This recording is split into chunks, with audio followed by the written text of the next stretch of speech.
শাকিব ভাইয়ের কাছ থেকে আমি প্রতিনিয়ত শিখি এবং সবচেয়ে যে জরুরি জিনিসটা আমি শিখেছি, শাকিব খানকে নিয়ে সমালোচনা, ট্রোল এসব বোধহয় বাংলাদেশের ইতিহাসে সবচেয়ে বেশি হয়েছে। তারপর এই লোকটা নির্বিকারভাবে চুপ থেকে নিজের কাজ করে যান। তার এই গুণটা আমার অসম্ভব ভালো লাগে এবং তিনি যে কত মাল্টি ডাইমেনশনাল অ্যাক্টর সেটা আমরা যারা কাছ থেকে দেখেছি, ওনার তাণ্ডবে আমি কো আর্টিস্ট ছিলাম, ওনার সঙ্গে স্ক্রিন শেয়ার হয়নি, কিংবা আমার লেখা স্ক্রিপ্টে উনি কাজ করেছেন, সামনে হয়তো আরেকটা আসবে। ওনাকে আমি একজন অভিনেতা হিসাবে প্রচণ্ড পছন্দ করি। তাকে নিয়ে যে কোনো ধরনের ক্যারেক্টার ডিল করা যায়, সেই ক্যালিবার ওনার আছে। সিনেমা বা নাটক নিয়ে যে ব্যস্ততা, যে তোড়জোড় আয়োজন, সেই আয়োজনের ভেতরে স্ক্রিপ্ট রাইটারদের কথা ভুলেই যায়। তবে তখনও স্ক্রিপ্ট রাইটাররা ফিল করে না যে তখনও তাদের মনে করার কিছু আছে। সেটে গিয়ে ডিরেক্টর ওটা 20% চেঞ্জ করলেন, সেটা নিয়ে জানানোর বা বলার প্রয়োজন বোধ করেন না। এবং শেষ পর্যন্ত যখন প্রোডাকশনটা টিভিতে বা সিনেমায় দেখি, তখন দেখা যায় রাইটারের জায়গায় ডিরেক্টরের নামও চলে আসছে, ডিরেক্টরের নামের পাশে। তো সেটা বেশ পীড়াদায়ক, ভীষণ পীড়াদায়ক। তো এখানে এই মূল্যায়নের প্রশ্নটা চলে আসে যে আসলে কতটুকু মূল্যায়ন করলো, যে আমার গল্পে হাত দিল। এখন ডিরেক্টর যদি ভেবে ফেলেন যে তিনি সবার চাইতে, সব কিছুর চাইতে, কিংবা রাইটারের চাইতে অনেক বেশি ভালো বোঝেন, সেটা কতটুকু যুক্তিসঙ্গত সে ব্যাপারে প্রশ্ন তোলার জায়গা আছে।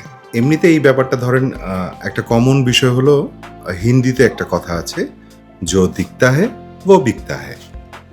যাদেরকে দেখা যায় তাদেরকে নিয়ে আলোচনা হয়। সো আমরা রাইটাররা কখনো আসলে সেই আলোচনাটার মানে আমাদের ক্ষুধা থাকে প্রচণ্ড, তেমন না। কারণ এটা আমরা মেনেই নিয়েছি যে আমরা তো আসলে নিভৃতচারী পেছনের মানুষ, আমরা সামনে আসবো না, স্পটলাইট আমাদের উপর আসবে না। কিন্তু যখন এইভাবে অবমূল্যায়ন করা হয় রাইটারদের, যে আমার লেখা আপনার মন মতো চেঞ্জ করে নিলেন, আর তারপর আপনার নামটা শেয়ার করলেন আমার নামের পাশে, সেটার কি অনুমতি আমি দিয়েছি, সেই জায়গাটা নিয়ে আমার প্রশ্ন আছে। পরাণটা যখন লিখি তখন আমার কাছে এটা আর 10টা প্রজেক্টের মতোই ছিল। কিন্তু রাফি ভাই যেটা করেছেন, এবং আরও একজনের কথা বলবো, শরীফুল রাজ।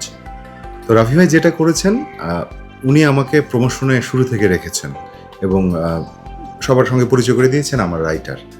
তো তখন আমি আসলে এক ধরনের এঙ্গেজ হয়ে গিয়েছি সিনেমাটা রিলিজ হবার পরও। আর শরীফুল রাজ তার ইন্টারভিউতে সবসময় বলেছেন যে স্ক্রিপ্ট রাইটার শাহজাহান সৌরভ।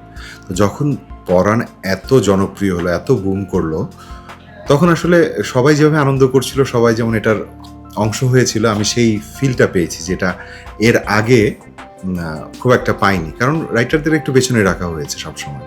রাফি ভাই, শরীফুল রাজ আমাকে এই সুযোগটা দিয়েছেন। তো পরাণের পরে আমি 13টা সিনেমার অফার পেয়েছিলাম একই সঙ্গে ওই বছরই। এখন যারা সিনেমা করছেন ডিরেক্টররা, অনেকেই হচ্ছে যে রাইটারদের উপর নির্ভরশীল না। এটা একদিক থেকে অবশ্যই ভালো। চেয়েছিলাম ডিরেক্টর হতে। তো যখন ডিরেক্টর হওয়ার জন্য যে প্রসেসটা, আমাদের এখানে প্রাতিষ্ঠানিক শিক্ষার কোনো সুযোগ নেই ওই অর্থে, বা আমরা যখন শুরু করছি তখন ছিল না।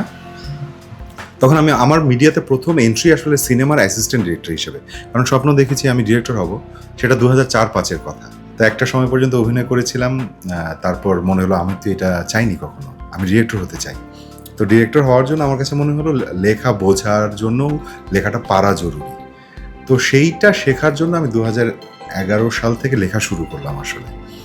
এবং তারপর দেখলাম লিখতে লিখতে কীভাবে 10-12-14টা বছর চলে গেছে। দেখতে চাই খুব ভালো জায়গায়, যে অন্তত এইটা দেখতে চাই যে আমাদের এখানে 50টা সিনেপ্লেক্স আছে, মাল্টিপ্লেক্স আছে। আমি এই জায়গায় দেখতে চাই। দেখতে পাবো কিনা সেটা আসলে অনেক বিষয়ের উপর নির্ভর করছে, তবে আমি প্রচণ্ড আশাবাদী। আমি এভাবে দেখতে চাই। 50টা কেন, 100টাই হতে পারে। মানে আমরা যে অনেকেই প্রশ্ন করেন, আমি ছোট্ট করে একটা কথা বলি যে আমাদের সিনেমার বাজেট বেশি না, বড় কলেবরে আমরা কাজ করতে পারি না। এর কারণ হচ্ছে আমাদের ইন্ডাস্ট্রিটা বড় না। আমি চাইলেই এখন 25 কোটি 50 কোটি টাকা বাজেটের সিনেমা করে ফেলতে পারি না, কারণ সেই বাজেটটা তোলার মতো মার্কেটটাই নাই, মানে মাল্টিপ্লেক্স নাই, সিনেপ্লেক্স নাই। তো সবচেয়ে বড় বাধা আমার এটাই মনে হচ্ছে যে যদি মাল্টিপ্লেক্স হয়ে যায়, তখন আমাদের ইন্ডাস্ট্রি অবশ্যই বুম করবে। আমাদের মেধার কোনো ঘাটতি নেই, ফর শিওর।